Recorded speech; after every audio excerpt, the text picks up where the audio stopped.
Hello and good morning to you, Blazer Nation. Rise up, let's get going. Good morning. My name is Stephen A. Hart. If this is your first time rocking with me, I just want to say thank you so much for being here this morning. We are live each and every Wednesday. I'm actually live every Monday, Wednesday, and Friday about this time in the morning. And on Wednesdays, for the last couple months, I've convinced my dear brother, Mr. Shawn Dove, to join me on these morning lives. And so Trailblazers, let me just tell you, Trailblazers.fm is a podcast I launched about 5.5 years ago, almost 6 years. February makes 6 years that we've been live. And in that time, we've featured over 200, probably 250 amazing Black leaders, entrepreneurs, creatives, and professionals. And these conversations are geared to explore their stories and be able to impart to you the knowledge, the resources, the tools of these trailblazers in hopes that it helps you in your quest to blaze your own trail. So this morning, we are calling this our Willionaire Wednesday or Mission Fuel Wednesday. And I am joined today by two amazing brothers. And I'm a welcome Shawn to the stage and have Shawn introduce us to Brother Moore. Good morning, Stephen, and welcome to Willionaire Wednesday, Mission Fuel Wednesday. I don't know if you convinced me to do this on Wednesdays or you tricked me to doing these Wednesday morning Mission Fuel engagements. And I just want to thank you, brother, for sharing your platform with me, and I want to welcome our audience. I want to ask folks to let us know how you're feeling in your chat. What's your word for the day? And when we talk about mission fuel, right, we are all on a mission, right? And mission fuel is like gas in a car, and it can come in many forms. It can come in a word, it can come in a song, it can come in a book, it can come in a conversation, hearing the right word from the right person at the right time, right? And this gives Yes. you that energy and that inspiration to keep on keeping on.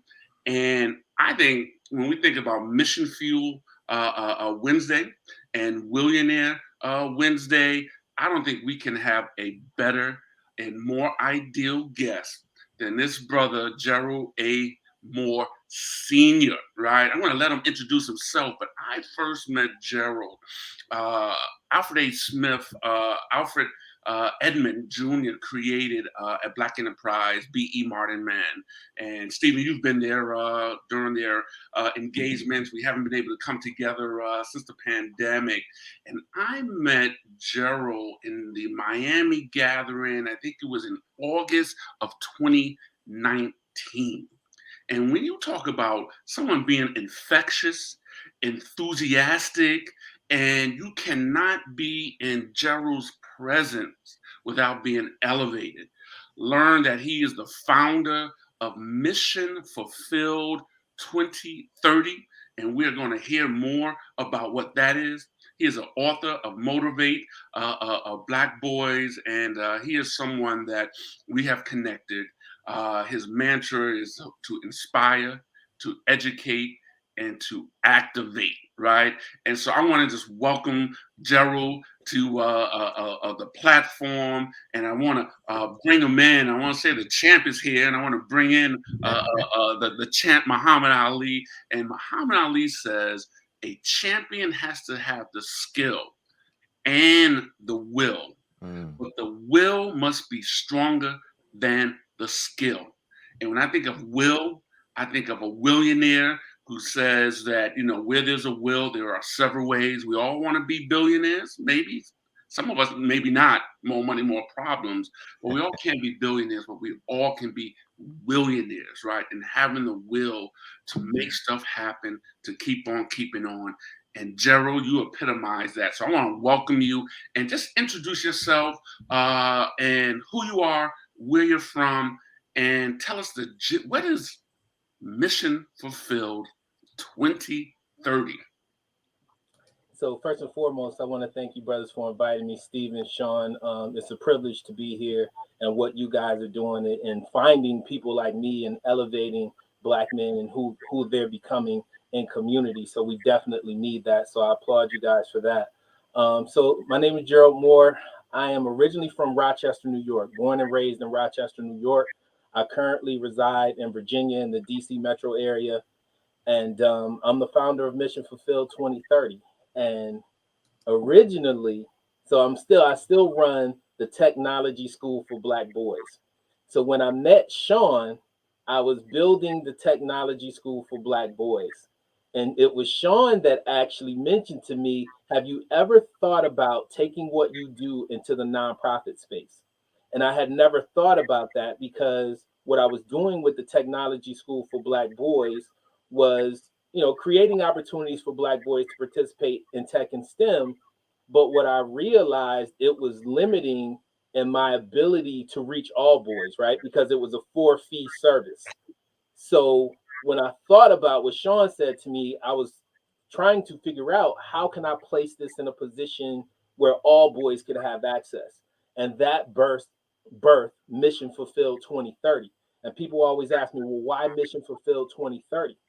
Well, at the time I launched it, I wanted to impact 100,000 boys, and I like clean numbers. So at the time, it was 2020 when I got my 501c3, and 10,000 boys a year, 100,000. And if we can make that type of impact, Mission Fulfilled 2030 is past tense. So in my mind, it's already done. Mm. So when 2030 hits, we will have impacted 100,000 boys, have them all geared up in tech and STEM, and have them going back into their communities, becoming community builders.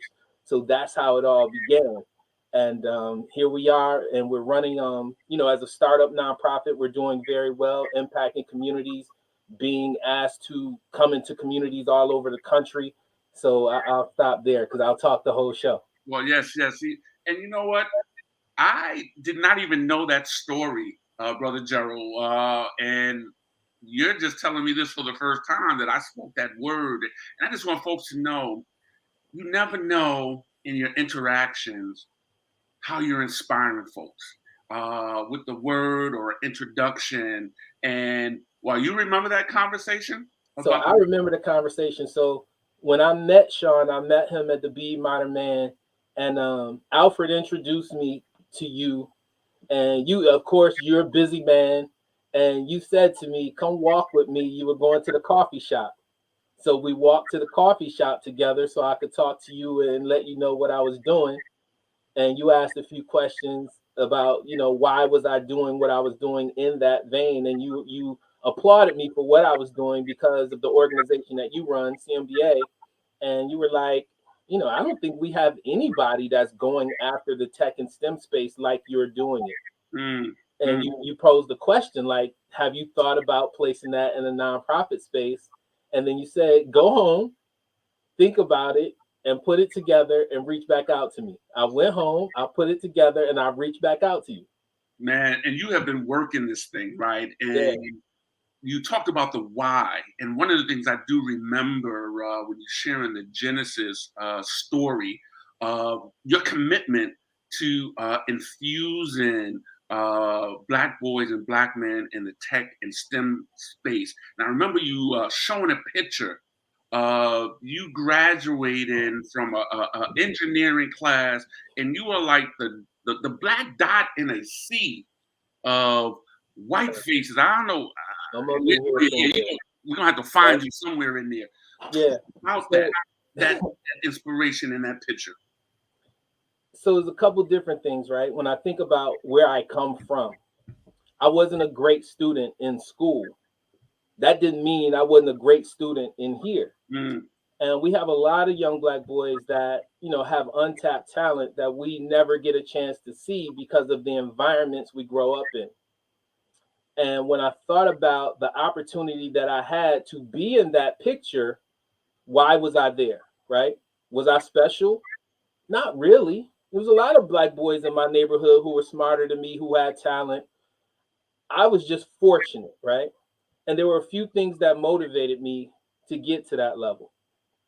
I grew up in a neighborhood where Again, I tell this story all the time. By the time I was 12, I was just like any other black boy in the hood. I had my first police encounter, got expelled from school at 14, did the Scared Straight program at 15, fathered my first child at 17. And when that happened, and I ended up with full custody of my son when he was 3 months old, it's a light bulb moment. It's a Mm. light bulb moment. So I realized that my son can't grow up in the neighborhood that I grew up. Like I was fearing for my life in the neighborhood I grew up, and not necessarily. The problem is I wasn't afraid. Like between the ages of 12 and 16, if I lived or died, it didn't matter because kids was getting shot and killed every day.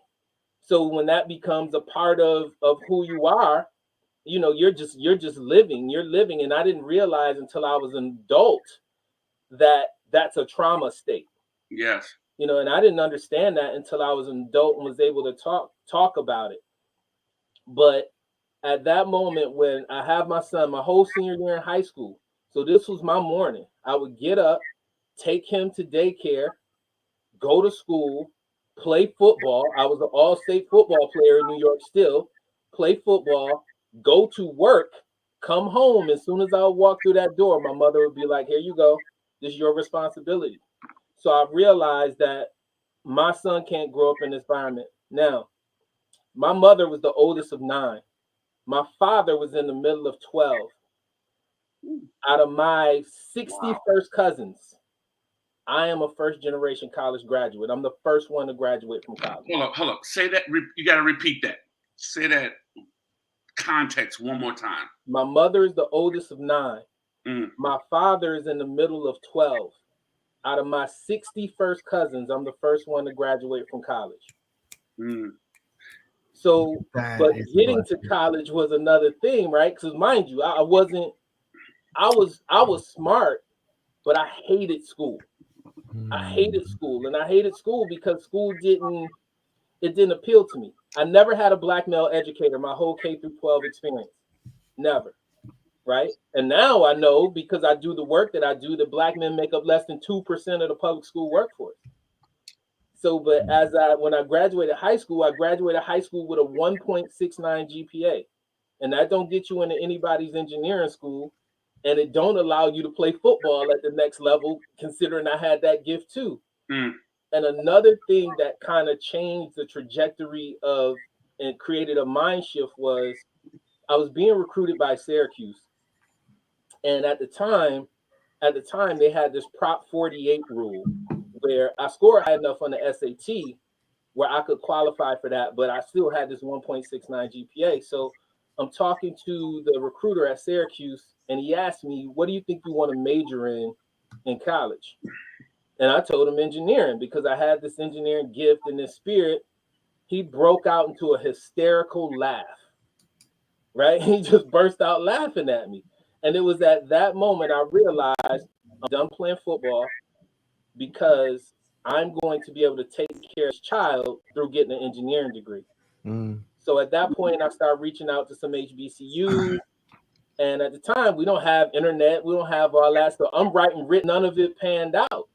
So I was able to get into Norfolk State and test into the engineering department. 4 years later, found myself with an electronics engineering technology degree, and starting to make a way in that field. So that's long story, but No, that's how no. I got to that point. And it's a story that needs to be told. I'm sorry, you were going to go ahead. You were going to say something Yeah. else. So and then like my first consulting job in the DC metro area led me here, right? So I got this consulting job, and we had to go to new consulting school, and that's where that picture was taken. And there's three black men in that picture. One of them was from Germany, and one was from London. So at that particular time for Mm. this company, I was the only one being deployed in the U.S. out of the 150 people that was at that particular program. Well, that's powerful, man. And, Wow. I love that Genesis story that inspired you. I had not heard about the 61st cousin and being the first to graduate. This reminds me and all of us that, we often hear that we are our ancestors' wildest dreams, right? And it may sound like a cliche, but it's true. And how many of those cousins and folks in the family sacrificed and were cheering you on. And something that Alfred Edmonds said a couple of weeks ago at the National Urban League conference, he said, when you are the first as a Black person, it is not an achievement, it is an assignment, right? When you Absolutely. are the first. It is not an achievement, it is an assignment. And your role is to open doors, create spaces, create tables for others to sit around. And one of the things I love is just like connecting folks. And I'm so glad that you and good brother Stephen Hart are connected because, Joe, I also know that you have a passion and a focus on developing the future pipeline for a device, cyber talent and cyber security. Stephen is a high powered, high post, as we used to say back in the day, in that space. I want to why that talk a little bit about just the cybersecurity space and that pipeline, and I want to then pass it over, throw an alley oop to Stephen A. Hart, because that's the field and one of his passions. Talk a little bit about that in your work. So when I first got started, I was doing more information systems work, like just putting systems together, systems design, systems integration. And I was on a contract actually at the National Archives in College Park, and I was doing a good job there. And when the contract was over, the project manager didn't want me to leave, so he said, "Oh, hey, I got a position in our cyber team." He was like, "Gerald, you smart, you can learn it." And that took me into cyber, and I developed a passion for it. And then just over time, I just stayed there. So the last 15 years, I've been doing cybersecurity work. But what you see in that line of, you don't see Black men, right? You don't see Black men. So even when I came into the engineering space, like, I expected to be greeted with a mentor, another brother who can guide me through and give me some pointers, but that wasn't there. So I struggled a lot initially, just because, I'm look as a Black man, and you make it that far and you get an engineering degree, you would think you would be happy, but it wasn't a happy space to be. Like, I hated work because every time I went to work, it was just me, and I couldn't be myself, right? So at the same time, I have this young son, and I'm cultivating him, and I'm really engaged in my community, but I kind of felt like I couldn't talk about it. Like, I've always been engaged with working with Black boys, but it was something that, was totally separate from what I was doing at work. So when I went to work, I was one person. When I came home, I was another person. So, just over time, I realized, and just this past year. So once I was 1 year in the nonprofit, Shawn, I don't know if you noticed, but last year, um, August 2020, I left my contracting for good to run Mission Fulfilled full time. So just over time, in order for me to fulfill the vision to really be able to impact community and get more Black males kind of just into tech, Mm-hmm. I realized that I had to be in it full time. But what people don't understand is, you can't just go to high school and or go to even to college and say you want somebody to switch into that field, right? So what I realize is, to build a pipeline, we got to go back. So Mm, I'm back to elementary and middle school teaching cyber, right? mm, Teaching kids the average person don't even know what cybersecurity is, right? mm, Like, it's a simple concept. Like, we just protect the data of the American people, right? That's mm, a simple concept, but most people don't even know what it is. They don't know what level it is. There's multiple levels. You can do cybersecurity on the hardware side. You can do cybersecurity on the software side. You can do cybersecurity on the policy side, right? So there's multiple levels to be able to get introduced to it. But when you mention the concept, most young Black men are going to say it's too hard, because they've been taught, well, I got to do a lot of math and I got to Mm-hmm. do a lot of this. So they're turned off to it from the gate. But once I start explaining it and actually showing what it is and how you can actually participate at all levels, now there's a different level of interest. And then I'm just not your average engineer, right? People think of an engineer as this closet guy who's just gonna be in the corner computing, right? But I'm a diverse guy in who I am. I love sports. I was a good athlete. I DJ. I do music. I do everything that young boys do. And when we talk about I could go in the hood and what do black boys do in the hood, right? What do we think we able to do? We trying to go to the NBA. We trying to go to the NFL. We're gonna be hip hop stars, or we're gonna be street pharmacists, right? Those are the four careers that brothers really think they can do. Yeah. But then I show up and I'm like, yo, here's how to make six figures in this side, right? So you can change the game for those brothers that way, and then actually showing them how to do it. Representation, my brother. Exactly. And then in a way that's authentic and culturally relevant. Yeah. There's a big thing in school where they talk about where curriculum needs to be culturally relevant. Well, if you don't have any black men in your school buildings, then the education is not culturally relevant. And that's just point blank. It's not. Yeah.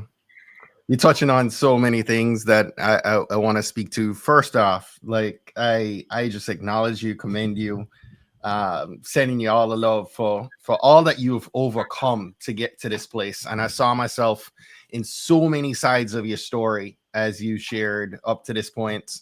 I'm also from a big family, man. So, hearing one of 60, first cousins, I'm probably one of 50. My mom's from a family of 7, my dad from a family of 12 as well. And so I have a big tribe back in Jamaica for sure, and global at this point. But yeah, you hit the nail on the head talking about cyber. I am a leader within the SANS Institute, and I do marketing. I'm not a cybersecurity professional in the context that many people think of. But within the realm of cyber, I am really happy to be a part of SANS. And I think there's importance in just what you touched on, right? Like that was the fuel for Trailblazers, man. Is that representation? Because just as you touched on, I don't want my daughter to think or son to think that the only thing they can aspire to do are one of the 4 things that you just touched on, right? When there's so many other amazing things that they can pursue based on their talent and their passion. Cybersecurity is this space that today is largely represented by white men. White males, yeah. White men. And so we are, I'm part of SANS's diversity task force right now. We're doing a lot of work with HBCUs and just more broadly bring in Black and diverse populations to the table, right? Both into the pipeline as well as people like you who are in the world, getting you guys to be able to be teachers of students coming into the world of cyber as well. So so excited, Shawn, that you connected the 2 of us, because I'll definitely be connecting Gerald with folks inside of SANS. I'd love you on one of our summit stages, sharing some of your wisdom and knowledge.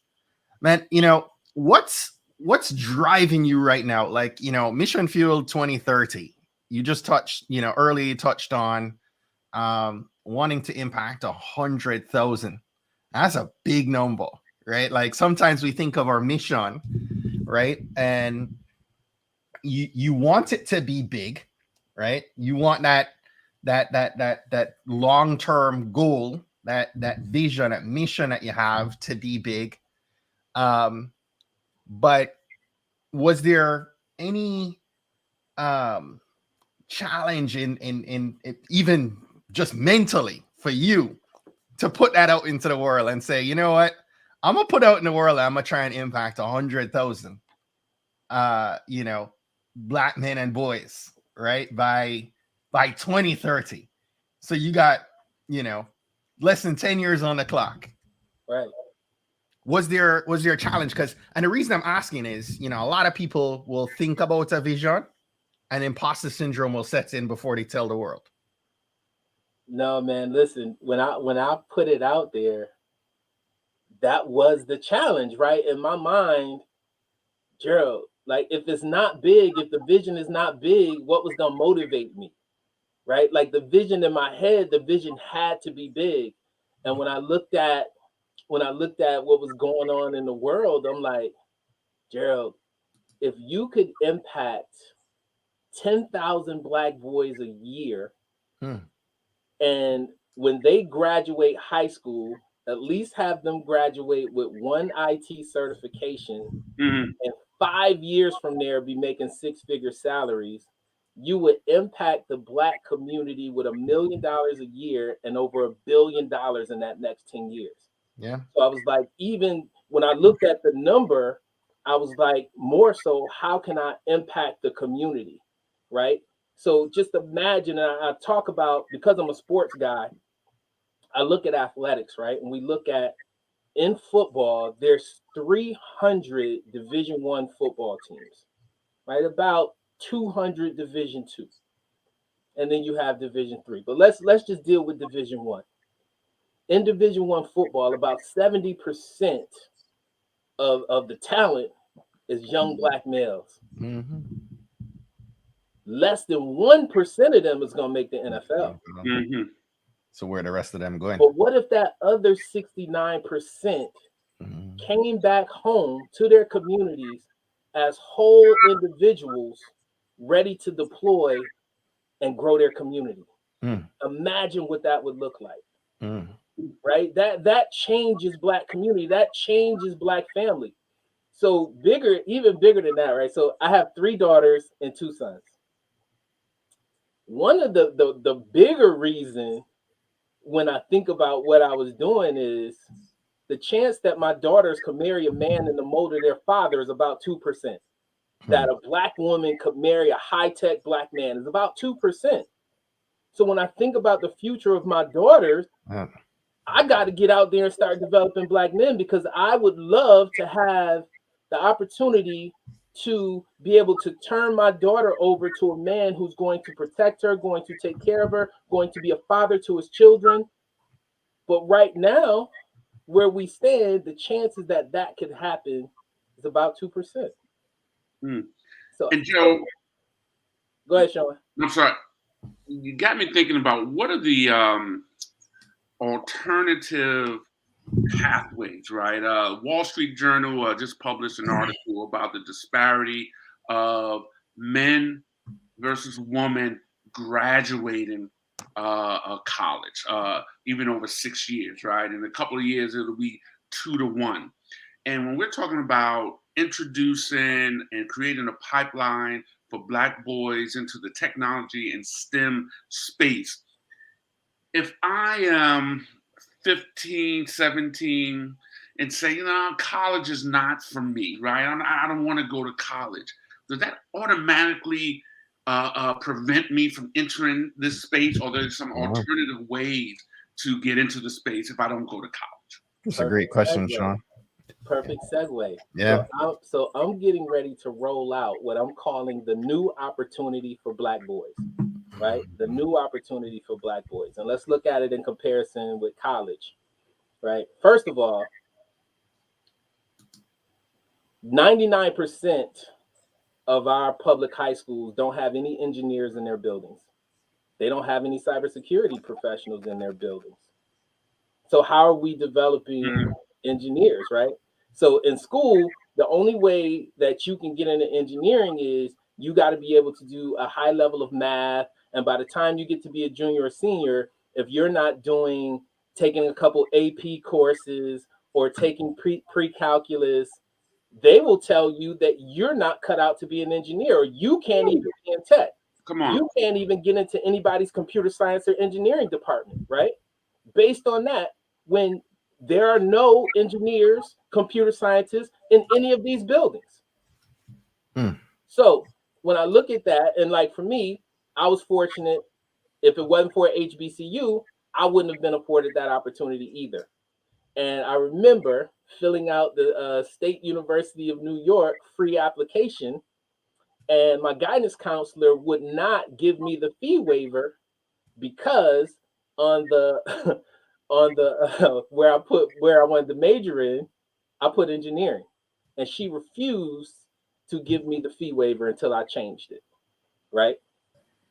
So now let's look at what I'm proposing in the new opportunity for Black boys. I am a CompTIA certified provider to do CompTIA training, and their first kind of mini certificate is called the IT Fundamentals, right? Certification. So imagine if a young Black man graduated with the IT Fundamentals certification, that would qualify him to be what we call a tier 3 help desk person, right? Mm. Now that job, depending on where you are in the country, ranges from 30,000 to 50,000, depending on if you in New York or LA, or Rochester, where I'm from. It could be 30,000 to a $50,000 job. But immediately you have that young man out of poverty. Yeah. Immediately you have him out of poverty just on that. Now, as a freshman in college, that young man goes $10,000 to $20,000 in debt. Our guy goes in the positive, right? And he's being mentored. Second year, the college student goes in between $20,000 and $50,000 in debt. Our guy goes on to get his A+ certification, which will probably give him a $5,000 to $10,000 bump. Now, mind you, we know that Black men mature a little later than our Black females. So now we got a guy who's getting certification. He's developing a little more self-discipline. He's being coached and mentored and gaining that confidence, right? So that third year, we get him his Network Plus certification. So with those 3 certifications, we look in 3 years experience, we're looking at a $75,000 asset. Where in college, he's close to $100,000 in debt with no experience, right? So then we go to the 4th year and we get him his Security Plus certification. So now we have a young man that's ready to be deployed into the world. He has 4 certifications. He has no debt. We've taught him how to manage his money. So in those 4 years, he's probably made close to $150,000. We're going to college, he's in 150, and depending on where you're going to school, he's 150 to $200,000 in debt. This is the new opportunity for Black boys to get into tech and STEM. What I love about you, brother, is your focus and your clarity. Right? Stephen Hart is always talking to me about clarity, and talk about the numbers. Right? Activate 100,000 Black boys by 2030 in tech and STEM field. Right? There are also 2 other numbers. Right? So there's 100,000, also the 10,000, and you're focusing on during that time build a network of 10,000 tech coaches and mentors. And I think that you had targeted a Black man. I'm not sure. I want to have you talk about that. And then there's another number, 1,000. Engage 1,000 companies committed to seeding youth tech programs, internships, and talk a little bit about that 10,000 and 1,000 number, starting with the coaches and the mentors that are in the tech industry, because it's an adage, how can we be it if we don't see it? Yeah. Talk about that. So when I first got into the field and I went in, what is one of the first things that a Black man is going to do when he comes up? He gets his engineering degree, and even if he's from the hood, what's one of the first things he's gonna do? He's gonna relocate. He's gonna go live in a better environment. Yeah. And I did that. Because I wanted to put my son in a better environment. But what that did was it made me invisible to my community. Now, mind you, and I had to look back and kind of question myself. Well, Gerald, you never knew any professionals growing up. Your parents didn't know any professionals growing up. You grew up in a blue-collar city. So how are you going to duplicate yourself if you're invisible, right? And that's still what we have today. So we have tons of Black men in tech, and all of us are invisible. We all go to our companies and we all experience the same thing, right? But how can we change that? How can we change that? So when I started thinking about mission fulfilled, and again, like Shawn said, I'm gonna stop the top down. 100,000 black boys, 10,000 black men as mentor coaches, and 1,000 companies who believe in what we're doing, who will see the vision and also provide us their technologies that they're using so we can develop that talent, this untapped talent, to actually fill these roles. Right. And we know that by 2030, we're going to be in a deficit of about 4 million open positions that we just don't have the talent. So when I look at black men and how they can participate, so my son was playing youth sports, and I would go to the games, and I'm in DC, so we have an exorbitant amount, or probably more than everybody else, just because we have federal government contractors of black men that are actually in tech and STEM. Mm-hmm. So I'm at my son's football games, and we got all these brothers, and they're not active. You know, they're taking care of their families, but in conversations with them, they're not active. I'm probably a father to about 150 boys right now, right? And we need that. We need that. Just looking at the data and the fact that 75% or more of our households are led by black women.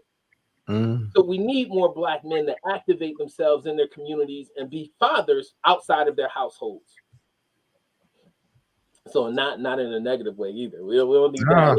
100%. Yeah. We don't need that either. So as I start talking to these guys, and a lot of time it's time, right? We don't have the time to go out and give.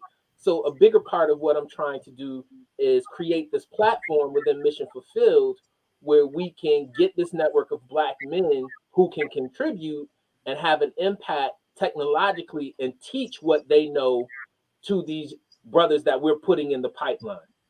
And I think we have the technology today where we can make that, we can simplify that and give black men that are in these spaces the power to contribute back to our communities in a major way. And when we scale that down back to the companies, right? We got all these companies. Companies come to me all the time looking for talent. What do you have now? Well, there is none now. If you hired every black man out of every engineering school right now, we would still be at 5% because we're only having 5% go into the field. So you have to go back and develop the talent and increase what's coming in the pipeline to have more coming out of the pipeline, right? If you only got 5% going in the funnel, you're going to have less than that coming out of the funnel, right? Because all of us are not going to go into that space when we talk about young black boys who are talented, right? And then we're only allowing black males right now have a 50% graduation rate. Out of that 50% graduation rate, maybe 10% of them qualify to naturally go into a tech and STEM field or major in computer science or engineering at our PWI universities, right? Knowing that our black schools are developing more engineers than anybody. They're developing more doctors than anybody, right? So when I look at that in totality, a bigger part of it is going to be getting black men to really get engaged and teach what they know, right? And a lot of us have the ability to do it, and that's going to be a huge part of this mission. And as I'm talking to companies, I get an opportunity to explain to them there is no pipeline. So there's a couple questions I have to ask you then, because a lot of these companies are going to say, well, we're trying, we're going out and there is no talent. But why aren't you investing in developing the pipeline? You know there is no talent. So is that the cop-out that there is no talent? When I'm here saying that I'm developing the future. I'm developing the future. Every tech company out there, they already know what they're doing for the next 5 to 10 years. Yep. So why aren't you investing in the next 5 to 10 years and not what's already there? Right? You have to invest into the pipeline in the future. And if you're not willing to do that, then you're duplicitous in what you're saying, that you're invested in diversity, equity, and inclusion. You're not. So I'm sitting here developing the talent, reaching out, saying, hey, we're developing the tools you need, and you can come in and let us know what the future is so we can develop kids to that talent. And we know Shawn, I was an engineer at 10 years old. Hmm. Norfolk State didn't make me an engineer because what do engineers do? Engineers create, design, develop. I was an engineer at 10 years old when I took apart the boombox that my mother brought me. I Yes. walked in the room and that thing was taken apart on my dresser, and she spanked my little butt, tore me up good. And the next morning she came in that room and that radio was put back together. And I walked out in the hallway and she was broke down in tears because at that moment she understood who I was, because every electronic component I had to take it apart. Mm. Young black boys like this, we consider them, oh, they're bad, they're tearing up stuff. No, that's their ingenuity. That's who they are. Right now, we have to give them the outlet to really explore who they are. And it's not our universities that make us engineers. That's why the new opportunity for black boys is a great thing, because we're not judged. We're not going to be judged on singularly what we can do in math, singularly our ability to stay still in the classroom. Because I know when I walk into a classroom and I engage a young black man, it's a totally different thing than a white woman there trying to control him when he feels the negative energy that she's putting out, because in her head she's already assigned to look at the data and say, well, only a small percentage of these kids are going to make it. So the energy that she's giving out to them that we feel, and they're trying to educate these kids. That's Doesn't work. So how do you inspire, educate, and activate the young man? The story of you being an engineer at 10 is powerful. But how do you inspire, educate, and activate young brothers like, you know what? I just want to play video games, right? I want to play video games. That's what I'm good at. And may not be thinking that there is an entire industry or a career trajectory in this video game that they're playing all the time. How do you talk to that young brother? Easily. Money. Money. It's a money conversation, right? Why do we want to be in the NBA? Money. NFL, money. Hip hop, money. Drugs, money, right? But So, a little bit, even more than the money, that sense of I am somebody, right, that sense of agency, that sense of dignity and accomplishment absolutely. that comes with that. So when I'm talking to young men, particularly middle school age, right? So when they think about that, right now we have the social media age where it's all about, bling, and they want to be seen and noticed. The average NFL career is maybe 4 to 5 years. The league minimum salary is, I think, around 375,000. Excuse me, for NFL. We only see the stars who are making millions, right? So those top 15 players on the team could be successful, long term, based on their career. But we know that 90% of NFL players are bankrupt 5 years post career. 90%. As an engineer, so I'm an engineer here. There's a time where the salary crosses, right, and what you can make. So about 60% of the players on an NFL team is going to be making league minimum, and they're going to be done in 4 years, right? Now, they're not thinking about Uncle Sam when they get that $375,000 check, and Uncle Sam going to take a huge portion of that, right? But they already thinking they could buy Mama a house and Big Mama a house and drive a Phantom and all that stuff. So they end up broke. Whereas the engineer, 4 or 5 years in my career, I hit 6 figures. That next 10 years, I'm higher 6 figures. So at about 30 years old, our salaries will cross, where the NFL player is going down and I'm still going back up. Now at 30 years old, I'm still a young man. I'm just getting started. That NFL player, he's now depressed because there's no way he can make that type of money ever again in his life. And if he didn't graduate, if he didn't invest. So once we start having that conversation and they can actually see it visually, then we can change their mind and what they believe that success is. And then just myself going in, I remember being at a school in DC, right? And I'm talking to these kids, and white teacher. First of all, when I came in the room, the kids were unruly, and I walked in the room and they weren't paying any attention to me. She just didn't have any control. So I got her attention, And I said, "Excuse me, ma'am, can you please walk out of the room?" And she was like, "I don't know if we can do that. I'm sorry, the kids." I was like, "Just walk out of the room, please."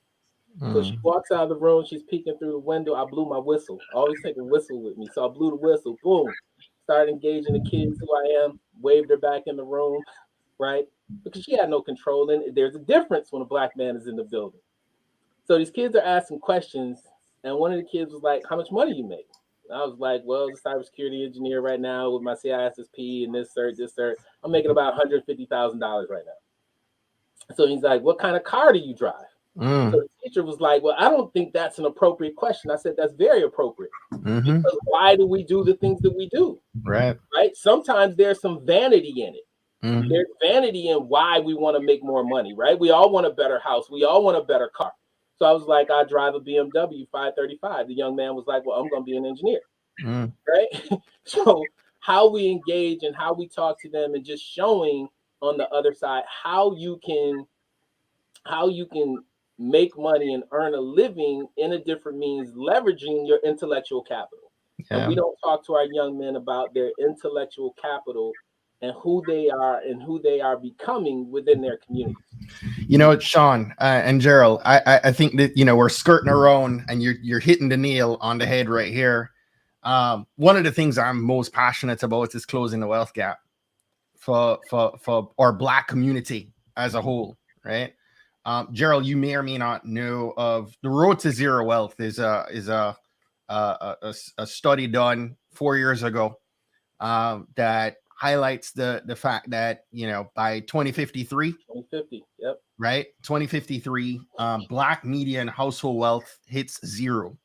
And by 2073, Latino median household wealth hits zero.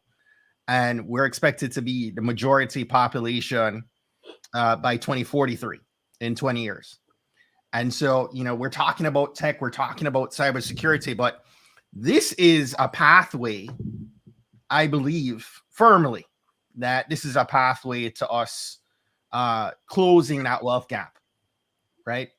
Closing that wealth gap, but not just telling the kids how that, you know, how they can make money, because it's not about how much money that you make, it's how much money you can keep over the long term, right? And pass to the generations to follow.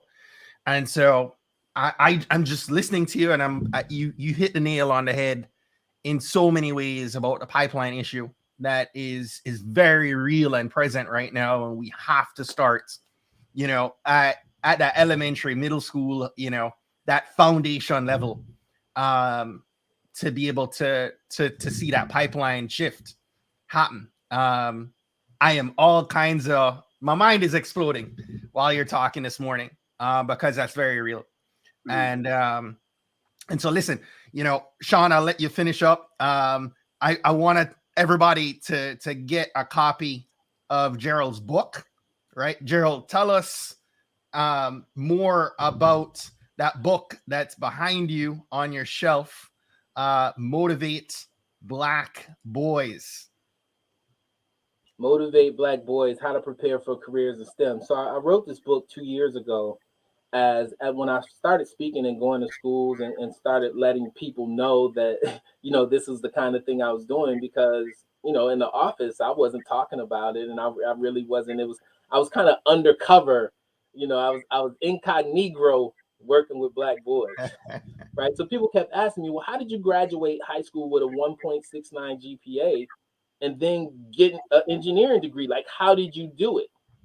So I wrote a book about it. Like I talk about things in the book, like what my mother did for me young that worked and was wrong, what my father did that worked and also what was wrong, and different ways that we can empower Black boys. So it's kind of, part of it is for like a parent, and then another part is for, you know, the Black boys themselves, right? Like setting SMART goals, or we have this tradition we call Christmas, right?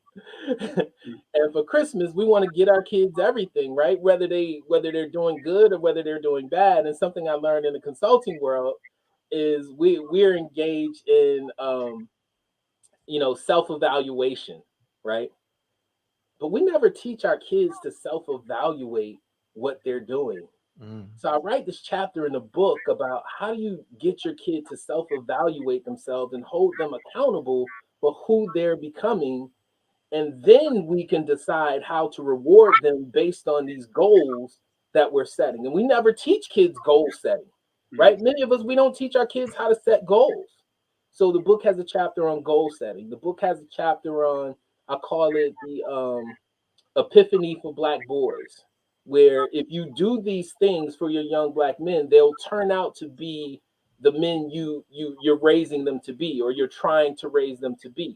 So it's kind of a guidebook on how to raise a high-tech black man. So as the book is titled, Motivate Black Boys, How to Prepare for Careers in STEM.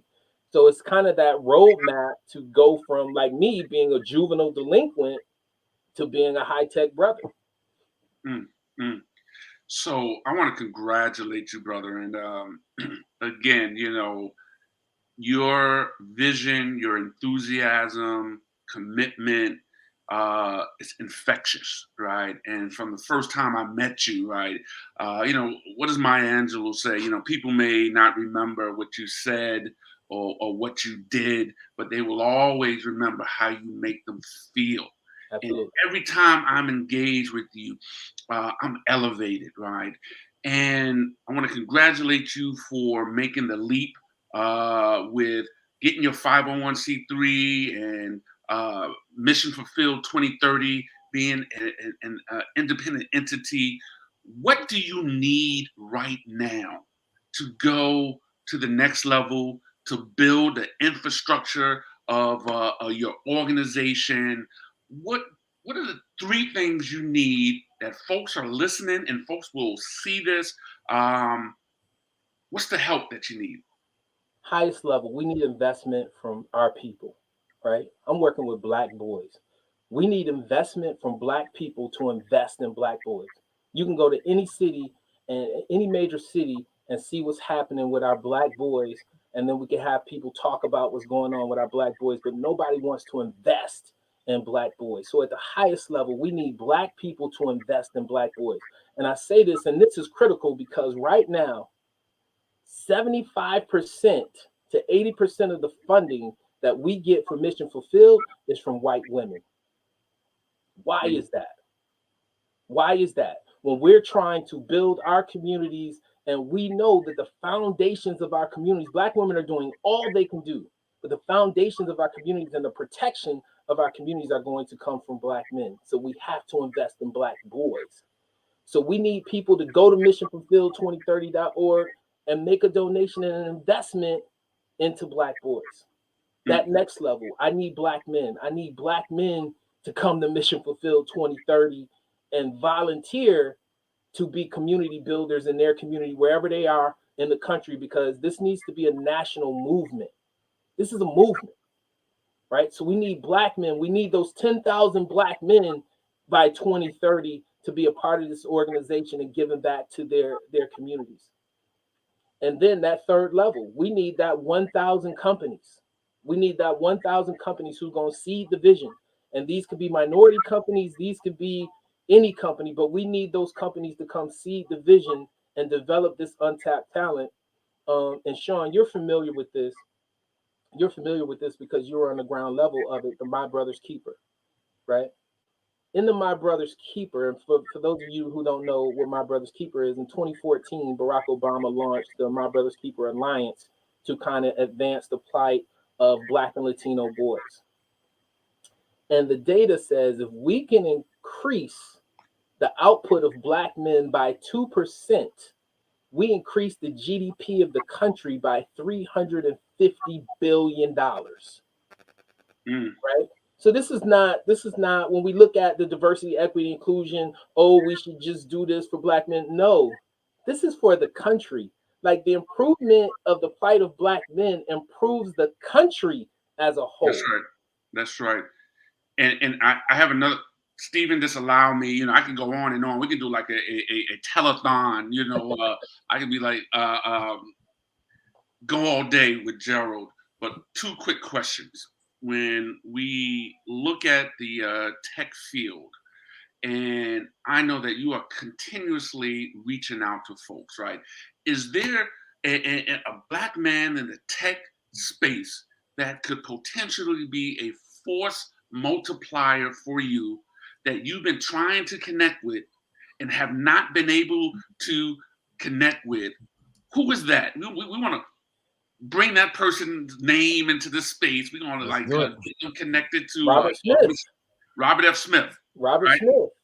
So those of you that know Robert F. Smith, or know someone that knows someone that knows someone that knows Robert F. Smith, let's turn them on, connect him to Mission Fulfilled 2030 and Gerald's vision, right? I have some inroads that I want to also connect you with on that path.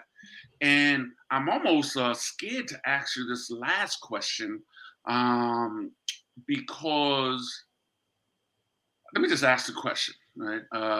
What would you do, Gerald A. Moore Sr., if you were 10 times bolder? Mm. If that was possible. If I was 10 times Bolder. bolder? Bolder. Oh, man. What would I do if I was 10 times bolder? I think I'm already out on the limb right now when I walk away from my job and I go up and tell my wife, baby, I just left my job. with no replacement salary, right? If I was 10 times bolder, I think, Shawn, like, I'm knocking on all doors. I'm being more vocal than I've ever been. Listen, I'm putting a target on my back right now. Like, I'm out there, I'm wide open. I've taken positions on black men and black boys that is not popular opinion. So if I was 10 times bolder, man, I might be pressing on why his name is escaping me.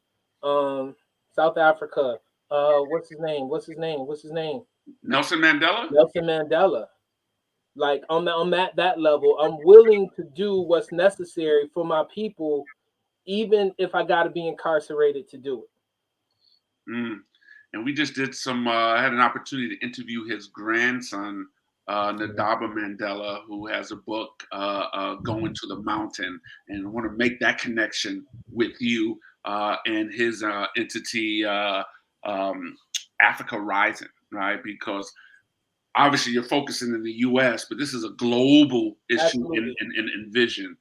Man, you are an innovator, creator, definitely an activator, and an incubator, right? You are incubating the dreams of so many Black boys, right? And I'm just grateful to have you on the platform, Willionaire Wednesday. One of the things also, we brought Muhammad Ali earlier. You're talking about the risk. And Muhammad Ali says, he who is not courageous enough to take risks will accomplish nothing in life. So I want to applaud you for your courage and your risk taking and just speaking into existence what we're going to see in 2030. And I look forward to seeing you on the Sand stage with Stephen A. Hart and all of that. And I'm just happy to see that connection be made, right? And so I'm going to turn it over to my trailblazing brother to close us out for the day.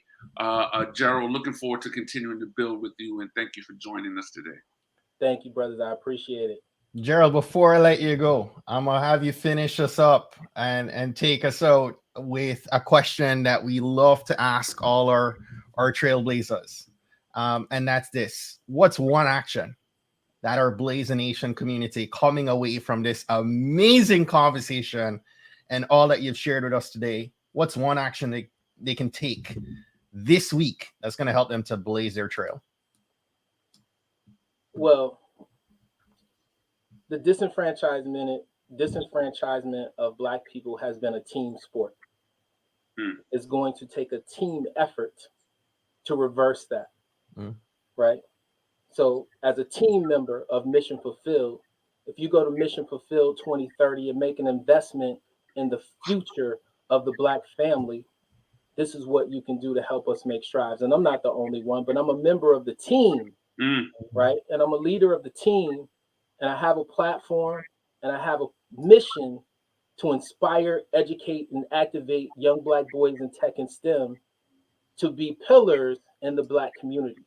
So by making an investment in missionfulfilled2030.org, we're making an investment in the future of the Black family. Mm-hmm. I love that, brother. I can't thank you enough. I am tagging everybody up in this LinkedIn chat right now, and I encourage our Blaze Nation community to do the same. You've heard brother Gerald share, his heart and work he's doing to impact 100,000 Black men and boys by the year 2030, and I am committed to helping you, my brother. And you have two brothers here who have networks that, we are going to connect, who we need to bring to the table and help your movement. And, you're going to be hearing from me quite a bit. I am so grateful to Shawn for connecting the two of us. Listen, Blaze Nation, this is Cybersecurity Awareness Month, the month of October. Trailblazers actually has been doing a Friday takeover with the amazing movement that is hashtag share the mic in cyber. If you're unaware, go follow that hashtag, especially over on Twitter. This Friday, the campaign is kicking off its round 4 and focusing on public-private partnerships. And I've already tagged a few of the people over at Share the Mic in Cyber. In Camille Stewart, and I'll make sure I bring Lauren Zabrick in as well. But I want you to connect to those folks as well, Gerald. And so this Friday, we are actually having a conversation with a young millennial in cyber, Isaiah Grigsby. So I invite you to join us this Friday at 8:30 to talk more about Black men in cyber. And so this week, I'm just energized that this was where we had this conversation, or followed up on Friday with Isaiah. But till then, Blaze Nation, go out, go rise above, go way beyond, and keep blazing your trail. Have a great day. Cheers.